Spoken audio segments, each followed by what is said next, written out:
Social anxiety isn't shyness with better PR.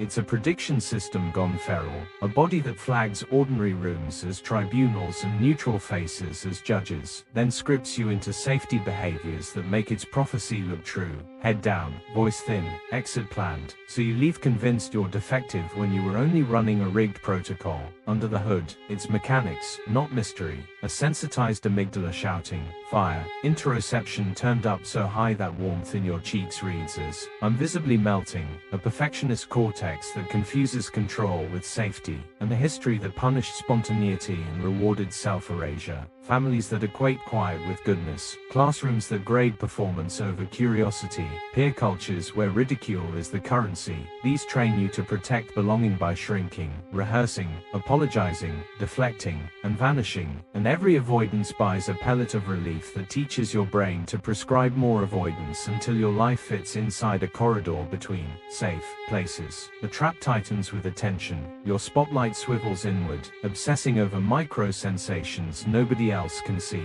so you miss the data that would disconfirm your fear. Nods, soft eyes, people busy with their own storms, and then you commit a second injury by doing forensic rumination after the fact, magnifying 2 awkward seconds into a verdict. You will not think your way out of a loop you behavior trained yourself into. You will action train your way out by breaking the cycle where it lives. Prediction right pointing arrow experiment right pointing arrow update. That means exposures that are surgical and stripped of crutches. Speak once in the first 10 minutes of the meeting. Ask one genuine question in class. Initiate one simple opener at the event. And while you do, ban the behaviors that keep fear fed. No apology filler unless you harm someone. No, just, or, sorry, throat clearing. No escape to the bathroom at minute 3. No laugh disclaimers that preempt rejection. Write the catastrophic prediction in numbers. 80% they'll think I'm incompetent if I ask. Run the micro trial. Count reality. 2 nods. 1, good point. 0 comments on your hands. And force your cortex to update on evidence instead of emotion.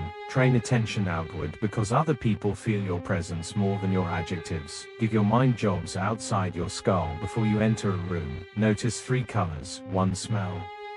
One thing you're curious about, and when the self-monitoring siren blares, return to the job. What problem are they trying to solve? What example did they use? What verb tense are they in? Regulate first, then speak messy. Long exhale to lengthen the vagal break. A physiological sigh. 2 short inhales through the nose. 1 long mouth exhale. 3 cycles. Sternum up so your diaphragm has room. Voice riding air not throat. Build reps in low stakes. Ask the barista for a recommendation and then take it. Return 1 item without over-explaining. Leave 1 voicemail unscripted. Greet a neighbor by name. Sobriety counts. Don't teach your brain that alcohol is the price of admission to your own life. If meds help, use them as scaffolding, not a substitute for learning. Set thresholds, not fantasies. Minimum viable social action beats heroic never. Kill the myth that you must be interesting to belong. The most socially fluent people are relentlessly interested. Ask clean questions. Listen for the noun. Mirror 1 detail back.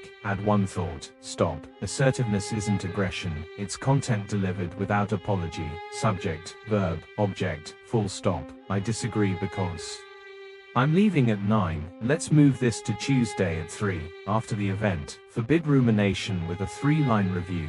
2 things that worked. 1 adjustment, done. And if your brain drags you back, label it, not useful, already reviewed, and move your body. Expect backlash from your old pattern. It will bargain. Skip this one. Prepare more. Let them go first. But debate is a stall tactic, so your answer is reps. And yes, values matter. Anxiety shrinks in the presence of meaning. So tie your actions to something larger than comfort. Friendship, craft, leadership, service. Because courage doesn't feel like confidence. It feels like clarity about what matters more than fear. If shame is the glue, bring compassion like a crowbar. Talk to yourself in the second person the way you would to a friend. Short and concrete. You're safe enough to try. You can be awkward and belong. Take the next step. If your history includes real betrayal or bullying, name the 2 so you stop gaslighting your nervous system. Then commit to building disconfirming experiences on purpose with people who earn access. And when your brain demands a guarantee, give it the only honest one. Uncertainty is the price of admission to every good room. Your work is not to evict anxiety but to refuse its terms, to do the small brave thing while it rides shotgun and learns, over dozens of boring repetitions, that you won't die in the room.